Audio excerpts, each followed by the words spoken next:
Hello students, have a nice day. So this is the video of class 9 biology chapter 1, and as you know we are revising this chapter, and this chapter is fundamental unit of life. It is all about the cell, and here in this particular video we are going to read and study about, you can say revise about the cell membrane. Okay, so let's get started. So as you know that cell membrane is the outermost boundary or layer of the cell which separate the internal living matter with the external non living matter. Okay, cell membrane एक layer है, outermost layer है. This layer you can see, this is the outermost boundary of the cell which protect the cell and which makes the demarcation between the internal living and external non-living matter. Okay, so this cell membrane is the most characteristic feature of each and every kind of cell present in this world. Okay, every cell has cell membrane. Okay, and in the previous video we talked about that the composition of the cell membrane and the fluid mosaic model which was given by Singer and Nicholson in 1972, and in which they described that how the cell membrane is formed with the help of phospholipid and protein. So yeah, so today we will talk about the function of cell membrane.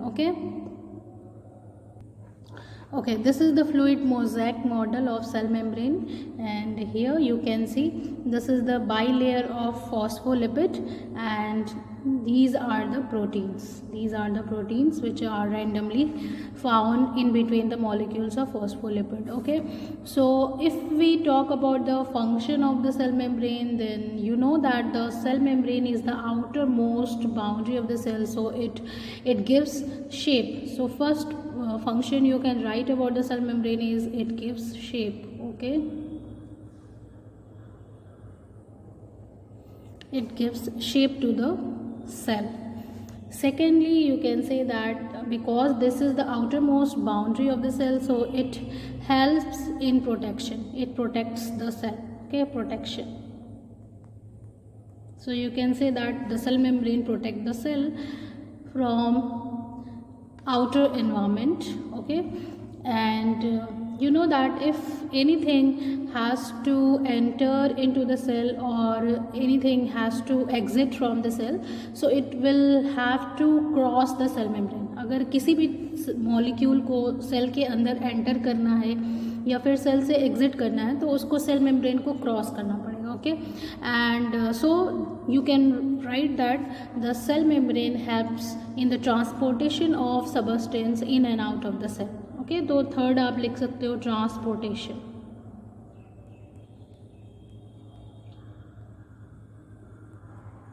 Okay, and two cells. Okay, two cells they if they are joining together, so in the joining of two cells, cell membrane also helps. So it helps to join two cells. Okay, you can write that join two cells together. Okay, so in the joining of cells together, cell membrane also helps. So these are the main function of the cell membrane.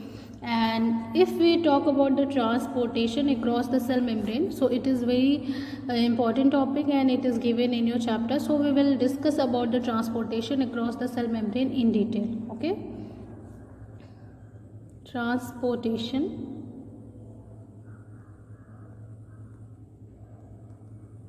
across cell membrane. So this is we are going to revise. Okay, transportation across the cell membrane. Okay, let's get started. There are several mechanisms, or you can say there are several ways by which the molecules cross the boundary of the cell and it enters or exit from the cell. Okay, so what are these mechanisms? So mainly there are three mechanisms you studied that. First one is active transport. Okay, active transport. And second you studied about the passive transport, and the third we read about bulk transport. Okay, bulk transport. So these are the three mechanisms by which the movement of substances across the cell membrane occur in the cell. Okay, so we'll talk about them. And first of all, the active transport. Active transport is a kind of transport in which the involvement of energy is there. Okay, active transport में क्या होता है कि जब भी कोई substance cell membrane को cross करना होता है तो उसके लिए उसे एनर्जी की ज़रूरत होती है. ओके, एनर्जी जो कि एटीपी के फॉर्म में यूज़ होती है. You know that the ATP is the energy currency of the cell. So the active transport involves the use of ATP. Okay, ATP मान लीजिए कोई मॉलिक्यूल है, it wants to cross this, so it needs energy to cross the cell membrane. Okay, active transport is like that. But passive transport की अगर हम बात करें तो इसमें एनर्जी की ज़रूरत नहीं पड़ती. It doesn't need energy. Passive transport is a kind of transport that occurs without involvement of energy. ठीक है, इसमें एटीपी की ज़रूरत नहीं होती, एनर्जी की ज़रूरत नहीं होती है. So how does it take place? इसमें एनर्जी एटीपी की ज़रूरत नहीं है, तो फिर ये पैसिव ट्रांसपोर्ट कैसे वर्क करता है? So will talk about the passive transport in detail. So passive transport work on concentration gradient. Okay, passive transport जो है वो कंसंट्रेशन ग्रेडियंट पे वर्क करता है. अब कंसंट्रेशन ग्रेडियंट क्या होता है? The difference in concentration of a substance between two location. कोई दो लोकेशन है, मान लीजिए ए एंड बी, तो उन दो लोकेशन पे कोई सबस्टेंस है, उनके कंसंट्रेशन में जो डिफरेंस है उसको हम बोलते हैं कंसंट्रेशन ग्रेडियंट. ओके, जैसे यहाँ पे देख सकते हैं आप, इन दिस कंडीशन, यहाँ पे आप देख सकते हैं, इस केस में आप देख सकते हैं this is A and this is B. So A place पर जो मॉलिक्यूल्स हैं, नंबर ऑफ मॉलिक्यूल्स वो क्या है? हाई है, ज़्यादा है, मोर है. और बी प्लेस पे जो नंबर ऑफ मॉलिक्यूल्स हैं they are less. Okay, they are less. So this is the concentration gradient. Okay, difference in concentration of a substance between two location. And okay, so here what will happen? concentration gradient होने की वजह से एक जगह पे high concentration और दूसरी जगह पे लो concentration gradient होने की वजह से क्या होगा? the molecules will start to move from high concentration area to low concentration area. okay, ये molecules के अंदर एक natural tendency होती है कि वो high concentration area से low concentration area की ओर मूव करते हैं. सो this is the passive transport. ठीक है, ये क्या है? पैसिव ट्रांसपोर्ट है जो कंसंट्रेशन ग्रेडियंट के ऊपर वर्क करता है. ओके, एंड इसमें क्या होता है, जब दो जगह पर किसी सबस्टेंस का कंसंट्रेशन वेरी करता है तो मॉलिक्यूल्स जो होते हैं वो हाई कंसंट्रेशन से लो कंसंट्रेशन की तरफ मूव करने लगते हैं. Okay, so this is the passive transport. Cell के केस में अगर हम पैसिव ट्रांसपोर्ट की बात करें तो हम पैसिव ट्रांसपोर्ट को दो टाइप में पढ़ते हैं. एक पढ़ते हैं डिफ्यूज़न और दूसरा हम पढ़ते हैं ऑस्मोसिस. ठीक है, पैसिव ट्रांसपोर्ट को दो तरीके से हम पढ़ते हैं, एक डिफ्यूज़न और एक ऑस्मोसिस. ठीक है, तो देखिए डिफ्यूज़न क्या है? वही उसी को आप जो पैसिव ट्रांसपोर्ट को आपने डिफाइन किया था उसको डिफ्यूज़न आप बोल सकते हैं. जैसे यहाँ पे आप देख सकते हैं, it is here there is high concentration and here it is low concentration. तो यहाँ पर ज़्यादा कंसनट्रेशन है, यहाँ पर कम है, और इससे क्या होगा कि जो मॉलिक्यूल्स होंगे वो हाई कंसनट्रेशन से लो कंसनट्रेशन की ओर मूव करने लगेंगे. This is because of the concentration gradient the movement of molecules will take place and this is called diffusion. ठीक है, डिफ्यूज़न आप अपनी डेली लाइफ में बहुत सारे एग्जाम्पल देखते हैं डिफ्यूज़न के. लाइक देखिए, ये आपने पानी में इंक डाला. ठीक है, ये आपने पानी में यहाँ पर इंक डाला, तो यहाँ पे इंक की कंसंट्रेशन हाई होगी इस प्लेस पे जहाँ पे आपने उसको ऐड किया, और बाकी एरियाज़ में इंक की कंसंट्रेशन बिल्कुल लो है या ज़ीरो है. देन आप देखते हैं कि ये धीरे धीरे करके ये जो इंक है इट स्टार्ट्स टू स्प्रेड. ठीक है। क्यों स्प्रेड होने लगा? क्योंकि कंसंट्रेशन ग्रेडियंट बना ना, एक जगह पे बहुत ज़्यादा कंसंट्रेशन है, बाकी जगहों पे कम है, तो the ink will start to move from high concentration area to low concentration area, and after some time you will see that the ink will spread uniformly throughout this water. तो आप देखेंगे कि पूरे पानी में जो है वो इंक यूनिफॉर्मली डिस्ट्रीब्यूट हो गया है। तो ये क्यों हुआ? ड्यू टू द डिफ्यूज़न, ठीक है, ड्यू टू द डिफ्यूज़न। ऐसे ही जब भी आप कोई इंसेन स्टिक या कोई अगरबत्ती जिसको बोलते हैं हम जलाते हैं, तो उसमें जब उसमें धुआं निकलता है, ठीक है, स्मोक या जो भी निकलता है, तो वो आप देखते हैं कि it starts to spread out in the whole area, ठीक है। आप देखते हैं कि धीरे धीरे करके वो स्मोक जो होता है या उसकी जो स्मेल होती है वो पूरे रूम में या पूरी जगह पे स्प्रेड होने लगती है, बिकॉज ऑफ कंसंट्रेशन ग्रेडियंट, ठीक है, डिफ्यूज़न की वजह से। जहाँ पे ये स्मोक बन रहा है यहाँ पे हाई कंसंट्रेशन है, बाकी सारे एरियाज़ में लो कंसंट्रेशन है, तो ये स्मोक जो होगा वो हाई से लो कंसंट्रेशन एरिया की तरफ मूव करेगा, and that's how the smell and the smoke will spread uniformly through out the room. Okay, so this is the diffusion. इसी तरीके से जब आप खाना पकाते हो तो जो स्मेल होती है वो आप देखते हैं किचन में खाना बन रहा होता है, लेकिन पूरे घर में कहीं ना कहीं आप दूसरी जगह पे भी उस स्मेल को फील कर सकते हैं बिकॉज ऑफ द डिफ्यूज़न, ठीक है। So this is the diffusion, movement of molecules from high concentration area to low concentration area. And ये जो डिफ्यूज़न होता है आप जानते हैं कि it can take place in solid, liquid, gas. ये मैटर की तीनों ही स्टेट में ये डिफ्यूज़न हो सकता है। सॉलिड के केस में फॉर एग्जांपल जो डस्ट पार्टिकल होते हैं, डस्ट के पार्टिकल आपने देखा होगा कि जब कभी आधी या ऐसे ही हवाएं चलती हैं तो डस्ट के पार्टिकल उड़ते हैं और फिर वो यूनिफॉर्मली क्या होते हैं पूरे इन्वायरमेंट में स्प्रेड आउट हो जाते हैं, तो ये this is the diffusion. Liquid में भी आप देख सकते हो एंड गैस में तो obviously it takes place. So diffusion takes place in all the state of matter, solid, liquid and gas. It is a faster phenomenon, बहुत तेज़ी से होता है। एंड इसके बारे में हम सेल के केस में डिफ्यूज़न अगर हम पढ़ते हैं, ठीक है, क्योंकि हम पढ़ रहे हैं movement of substance across the cell membrane. तो देखिए बहुत ही बढ़िया सा एग्जाम्पल है डिफ्यूज़न का सेल के केस में, entry of oxygen into the cell, entry of oxygen in cell, ठीक है। सेल के अंदर ऑक्सीजन एंटर करती है। You know that each and every cell needs oxygen for energy, ठीक है। ऑक्सीजन बहुत ही ज़्यादा ज़रूरी है एनर्जी के लिए, क्योंकि ऑक्सीजन की हेल्प से हम ग्लूकोज को ब्रेक डाउन करते हैं और एनर्जी रिलीज होती है। तो it needs to enter into the cell, ठीक है। ऑक्सीजन एंटर कैसे करती है सेल के अंदर? डिफ्यूज़न के थ्रू करती है, ठीक है।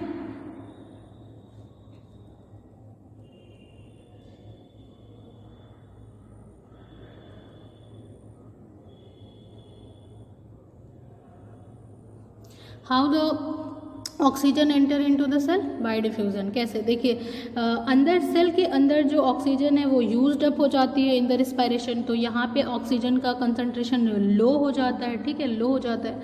और बाहर जब आप इनहेल करते हो, आप यू इनहेल द ऑक्सीजन, तो बाहर जो होता है वो ऑक्सीजन का कंसंट्रेशन हाई हो जाता है, एंड इस तरीके से कंसंट्रेशन ग्रेडियंट बन जाता है, बाहर ज़्यादा और अंदर कम, ठीक है। एंड जैसे ही इस तरीके से डिफरेंस क्रिएट होता है तो ऑक्सीजन के मॉलिक्यूल जो होते हैं वो automatically they will start to move from higher concentration to low concentration, and that's how they enter into the cell. So entry of oxygen into the cell, it is the example of diffusion, okay। and इसी तरीके से आप ये भी example of diffusion में दे सकते हैं, exit of CO2 from cell, okay.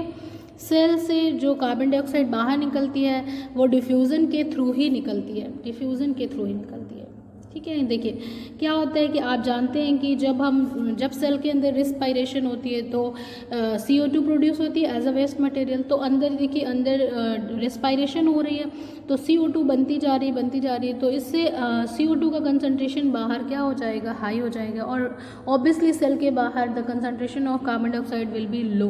So that's how concentration gradient will be maintained, and the carbon dioxide gas will start to move from high concentration to low concentration area। इस तरीके से ये CO2 जो है वो अंदर से बाहर की ओर क्रॉस करेगी और इस तरीके से CO2 जो है वो हमारी सेल से एग्जिट हो जाती है। तो अगर आप बताना चाहें example of diffusion in cell, तो आप बता सकते हैं exit of CO2 from the cell and it takes place with the help of diffusion. Okay, and यहाँ डिफ्यूज़न किस पे बेस करता है, किस पे बेस्ड होता है, कंसंट्रेशन ग्रेडियंट पे। ठीक है, high to low concentration area जो मूवमेंट होती है, this is okay. Now will talk about osmosis. ठीक है, हम ऑस्मोसिस की बात करेंगे अब कि पैसिव ट्रांसपोर्ट में हम ऑस्मोसिस पढ़ते हैं। ओके, तो ऑस्मोसिस में क्या होता है कि मूवमेंट होती है वाटर की। ठीक है, movement of water, movement of water के मॉलिक्यूल्स जब हायर कंसंट्रेशन एरिया से लो कंसंट्रेशन एरिया की तरफ मूव करते हैं तो उसको हम ऑस्मोसिस बोलते हैं। This is also a kind of passive transport from high concentration area to low concentration area through, यहाँ पर एक चीज़ बहुत इम्पॉर्टेंट है, through semi permeable membrane SPM। ठीक है, movement of water from high concentration area to low concentration area through semi permeable membrane और selectively permeable membrane. This is very important to keep in mind that diffusion में आपने देखा कि वहाँ पे कोई बहुत सेल मेम्ब्रेन की ज़रूरत नहीं है, there is no compulsion of the presence of cell membrane और एनी सेमी परमिएबल मेम्ब्रेन। ठीक है, लेकिन ऑस्मोसिस के केस में दिस इज़ द कंपल्सन। ठीक है, ये एक मैंडेटरी है, कंपल्सरी है कि मूवमेंट जो वाटर का होगा वो किसके थ्रू होगा, अक्रॉस द सेमी और सेलेक्टिवली परमिएबल मेम्ब्रेन। तो आप जानते हैं आपकी जो सेल मेम्ब्रेन होती है वो क्या है, the cell membrane is a kind of selectively permeable membrane. तो सेल के अंदर ऑस्मोसिस होती है। ठीक है, जो वाटर एंटर करता है सेल, ये देखिए जो ये वाटर टेकअप किया जाता है by the roots from the soil, तो ये ऑस्मोसिस के थ्रू ही होता है। ठीक है, देखिए ये बाहर सॉइल के अंदर, ये क्या है, सॉइल के अंदर पानी है और ये क्या है, रूट हेयर सेल है। ठीक है, तो ये देखिए वाटर बाहर ज़्यादा होगा, ऑब्वियसली सॉइल में पानी बाहर कंसंट्रेशन ज़्यादा है, और सेल के अंदर ये जो रूट हेयर सेल्स है वहाँ पे सेल के अंदर जो वाटर का कंसंट्रेशन है वो क्या है, लो है। So there will be a concentration gradient of water and ये जैसे ही कंसंट्रेशन ग्रेडियंट बनेगा वैसे ही क्या होगा कि जो वाटर है वो हाई कंसंट्रेशन एरिया से लो कंसंट्रेशन एरिया की तरफ मूव करेगा, मतलब बाहर से अंदर सेल की तरफ। इस तरीके से जो है वो पौधे जो होते हैं वो पानी को टेकअप इसी तरीके से करते हैं, बाय द ऑस्मोसिस। ठीक है,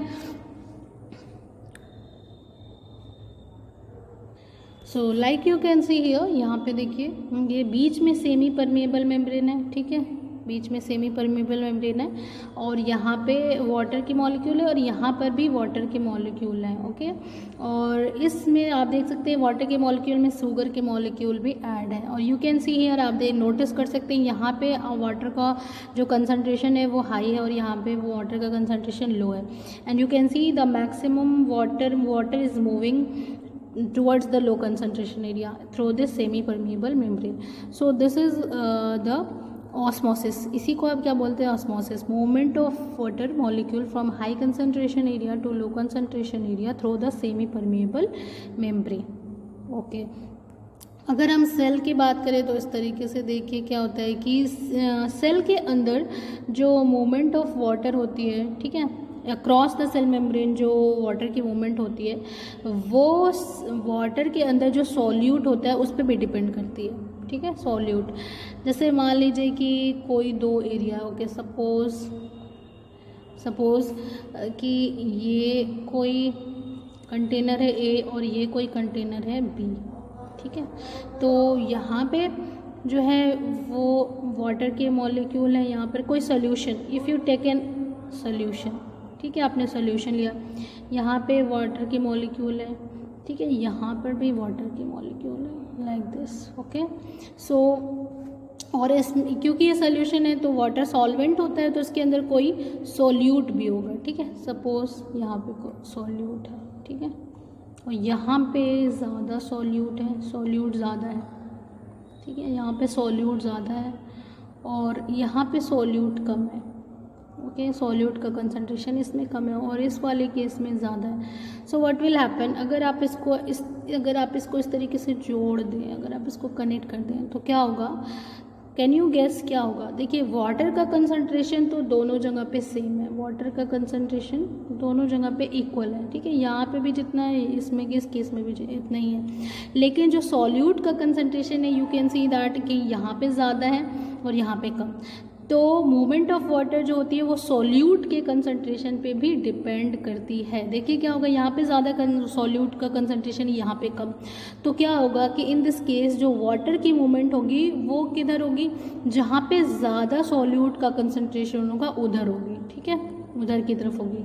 मतलब वाटर जो है, वाटर दोनों जगह बराबर था, ठीक है, लेकिन सॉल्यूट का कंसंट्रेशन एक जगह पे ज़्यादा, यहाँ पे हाई था और यहाँ पर क्या था, यहाँ पे लो था। तो क्या होगा, वाटर जो होगा वो लेस सॉल्यूट कंसंट्रेशन एरिया से हाई सॉल्यूट कंसंट्रेशन एरिया की तरफ मूव करेगा, right, okay. So the movement of water in osmosis is also governed by the concentration of solute which is present in the water, okay.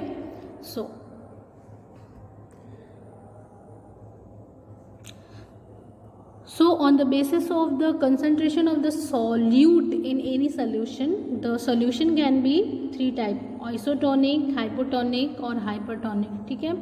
hypotonic में क्या होता है, solute का concentration less होता है, ठीक है, और हाइपरटोनिक में क्या होता है, सोल्यूट, हम सोल्यूट की बात कर रहे हैं, ठीक है, सोल्यूट का कंसंट्रेशन क्या होता है, ज़्यादा होता है, और आइसोटोनिक में क्या होता है, सेम होता है, जितना हम दो जगह दो लोकेशन की कंपेयर करेंगे, ठीक है। हाइपरटोनिक में सोल्यूट का कंसंट्रेशन लेस होता है, हाइपरटोनिक में ज़्यादा, और आइसोटोनिक में इक्वल होता है, equal, iso means equal, okay. तो अगर हम किसी सेल को, और स्पेशली प्लांट सेल को, ठीक है, प्लांट सेल को अगर हम क्या कर दें, आइसोटोनिक सोल्यूशन में रख दें, तो क्योंकि बाहर भी वाटर का मॉलिक्यूल, सॉल्यूट का मॉलिक्यूल सब इक्वल है, अंदर भी इक्वल है, तो जितना वाटर एंटर करेगा उतना ही वाटर एग्जिट करेगा, तो कोई चेंज नहीं होगा सेल के अंदर, मूवमेंट इज इक्वल, ठीक है। अगर हम किसी प्लांट सेल को हाइपोटोनिक सोल्यूशन में रख देते हैं, मींस बाहर जो है वो सॉल्यूट का कंसंट्रेशन ज़्यादा है एंड अंदर जो है वो सॉल्यूट का कंसंट्रेशन कम है, तो क्या होगा कि water will start to enter, क्योंकि आप जानते हैं कि वाटर की जो मूवमेंट है वो लेस सॉल्यूट कंसंट्रेशन से हाई सॉल्यूट कंसंट्रेशन की तरफ जाएगी, ठीक है। तो बाहर हाइपोटोनिक था, मतलब लेस सॉल्यूट है बाहर और अंदर ज़्यादा है, तो पानी जो होगा वो लेस सॉल्यूट एरिया से हाई सॉल्यूट एरिया की तरफ मूव करने लगेगा, ओके। और अगर हम हाइपरटोनिक, मतलब कि बाहर जो है वो सॉल्यूट क्या है, ज़्यादा है और अंदर सॉल्यूट का कंसंट्रेशन कम है, तो इसमें क्या होगा कि water will start to exit, क्योंकि बाहर सॉल्यूट ज़्यादा है, अंदर कम है, अंदर लो है, तो सारा पानी जो है वो बाहर की तरफ निकलने लगेगा सॉल्यूट को इक्वलाइज करने के लिए, ठीक है। तो इस तरीके से क्या होगा कि इसमें पानी एंटर कर रहा है, तो ये it will start to swell, ठीक है, ये सेल धीरे धीरे करके स्वेलिंग होने लगे कि पानी इसके अंदर जा रहा है। और हाइपरटोनिक सोल्यूशन में क्या होगा, सारा पानी बाहर निकल रहा है, तो it will start to shrink, okay. तो इसमें क्या होगा कि जो सेल होगी वो श्रिंक होने लगेगी हाइपरटोनिक सोल्यूशन के कंडीशन में। तो जब हम किसी प्लांट सेल को हाइपरटोनिक सोल्यूशन में रख देते हैं तो it will start to shrink and इसका जो साइटोप्लाज्म है, यहाँ पे आप देख सकते हैं कि इसका जो साइटोप्लाज्म है, देखिए ये किस तरीके से पूरा श्रिंक हो गया। तो ये जो श्रिंकेज ऑफ साइटोप्लाज्म है in condition of hypertonic solution, इस फिनोमेनन को हम क्या बोलते हैं, प्लाज्मोलिसिस, ठीक है, plasmolysis. Shrinkage of cytoplasm in the hypertonic solution, shrinkage of cytoplasm of plant cell, okay. Plant cell के केस में ऐसा होता है, एनिमल सेल के केस में ऐसा नहीं होता है। प्लाज्मोलिसिस हमेशा प्लांट सेल के केस में होगी, ठीक है, या ऐसी सेल जिसके पास सेल वॉल होती है। सेल वॉल आप जानते हैं कि प्लांट सेल के पास सेल वॉल होती है, तो सेल वॉल तो वहीं की वहीं रह जाती है क्योंकि हार्ड या फिर रिजिड होती है, लेकिन इसका साइटोप्लाज्म जो होता है पानी निकलने की वजह से श्रिंक हो जाता है, और shrinkage of cytoplasm of plant cell is called plasmolysis, okay. अगर ये एनिमल सेल होती है तो उसमें तो सेल मेम्ब्रेन सिर्फ होती है, सेल वॉल होती नहीं, तो पूरी सेल मेम्ब्रेन के साथ ये श्रिंक हो जाता है और पूरी की पूरी सेल ही डेड हो जाती है। Okay, so this is plasmolysis. अगर इस प्लाज्मोलाइज्ड सेल को अगर हम हाइपोटोनिक सोल्यूशन में रख दें तो क्या होगा, इसका उल्टा होने लगेगा, पानी इसके अंदर एंटर होने लगेगा, ठीक है, एंटर होने लगेगा, और एंटर होने की वजह से फिर से सेल अपनी नॉर्मल पोजीशन में आ जाएगी, ठीक है, साइटोप्लाज्म में फिर से पानी आ जाएगा और सेल जो होगी वो अपनी नॉर्मल कंडीशन में आ जाएगी, और उसको हम बोलते हैं डीप्लाज्मोलिसिस, ठीक है, डीप्लाज्मोलिसिस। अगर हम किसी प्लाज्मोलाइज्ड सेल को अगर हम हाइपोटोनिक सोल्यूशन में रख दें तो वो फिर से नॉर्मल कंडीशन में आ जाती है, उसको बोलते हैं deplasmolysis. Okay, so this is all for this video. In the next video we'll talk about some more topic of this chapter. Till then, thank you everyone.